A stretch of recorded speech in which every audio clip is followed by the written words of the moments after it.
விஜயநகர சாம்ராஜ்யத்தை அரசர் இந்திரவர்மன் சீரும் சிறப்புமாக ஆண்டு வந்தார். நாட்டு மக்கள் அனைவரும் இந்திரவர்மனின் மீது மிகுந்த அன்பும் மரியாதையும் வைத்திருந்தார்கள்.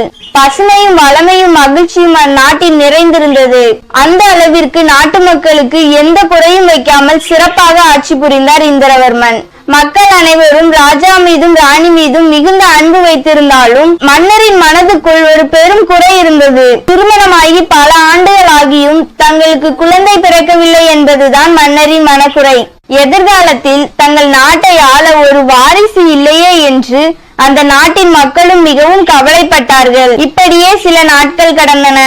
ஒரு நாள் விஜயநகருக்கு முனிவர் ஒருவர் வந்தார். மன்னரும் மகாராணியும் அவரை அன்போடு வரவேற்று உபசரித்தனர். இன்று முனிவரின் காலில் விழுந்து வணங்கி தங்களுக்கு குழந்தை இல்லாத குறையை அவரிடம் தெரிவித்தனர்.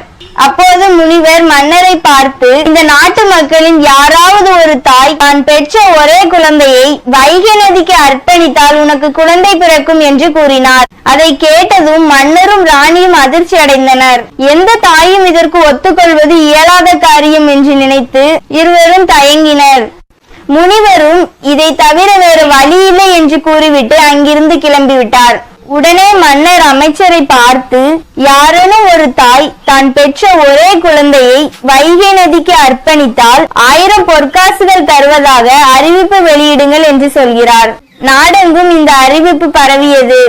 ஆனால் எந்த தாயும் தன்னுடைய குழந்தையை ஆற்றில் விடுவதற்கு முன்வரவில்லை. நாட்கள் கடந்தன.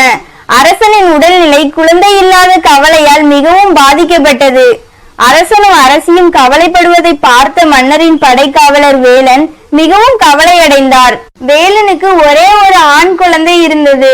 பிறந்து 1 வருடமே ஆகியிருந்த அந்த குழந்தை மீது வேலனும் அவனது மனைவியும் மிகவும் அன்பு வைத்திருந்தனர். சில நாட்கள் கழித்து குழந்தை இல்லாத சோகத்தில் மன்னர் நோயுற்று படுத்த படுக்கையானார். அரசரின் மீது மிகுந்த அன்பு வைத்திருந்த வேலனால் இந்த துயரத்தை தாங்கிக் கொள்ள முடியவில்லை. உடனே வீட்டுக்கு சென்று தன் மனைவியை அழைத்து நடந்த விஷயங்களை எல்லாம் சொல்கிறான். அதற்கு நாம் என்ன செய்வது என்று வேலனின் மனைவி கேட்கிறாள். அதற்கு வேலன், நம் நாட்டை காப்பாற்ற நாம் ஒரு தியாகம் செய்ய வேண்டும், நமது குழந்தையை வைகை ஆற்றுக்கு அர்ப்பணிக்க வேண்டும் என்று மனைவியிடம் கூறுகிறான். வேலனின் மனைவி இதை கேட்டதும் அதிர்ச்சியில் மயங்கும் நிலைக்கு செல்கிறாள். குழந்தையை பிரிவது, ஆற்றில் விடுவது என்பதை அவளால் நினைத்து கூட பார்க்க முடியவில்லை. ஆனால் குழந்தையை விட நாடும் மன்னரும் மிக முக்கியம் என்பதை வேலன் தன் மனைவியிடம் எடுத்து சொல்கிறான். கணவனின் வார்த்தையை மீறாத அவன் மனைவியும் கண்ணீரோடு அதற்கு சம்மதித்தாள். மறுநாள் வேலனின் மனைவி குழந்தையை எடுத்துக்கொண்டு ஆற்றுக்கு வந்தாள். இந்த ஆற்றில் இறங்கி கண்ணீரோடு கடைசியாய் தன் மகனை முத்தமிட்டாள். ஒரு மூங்கில் தட்டில் குழந்தையை வைத்து ஆற்றில் விட்டாள். பின்பு கதறி அழுதவாறு வீட்டுக்கு சென்றாள். இச்செய்தி அரசனுக்கும் அரசிக்கும் தெரிய வருகிறது.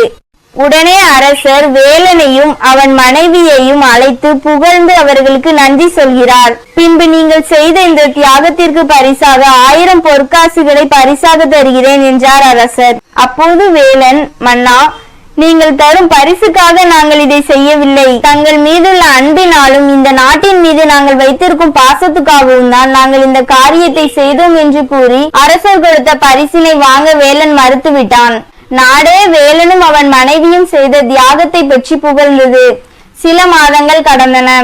அரசருக்கு ஒரு அழகான ஆண் குழந்தை பிறந்தது. நாடே திருவிழா கோலமானது. வேலனும் அவனுடைய மனைவியும் துக்கத்தை மறந்து இந்த மகிழ்ச்சியில் பங்கு கொண்டனர்.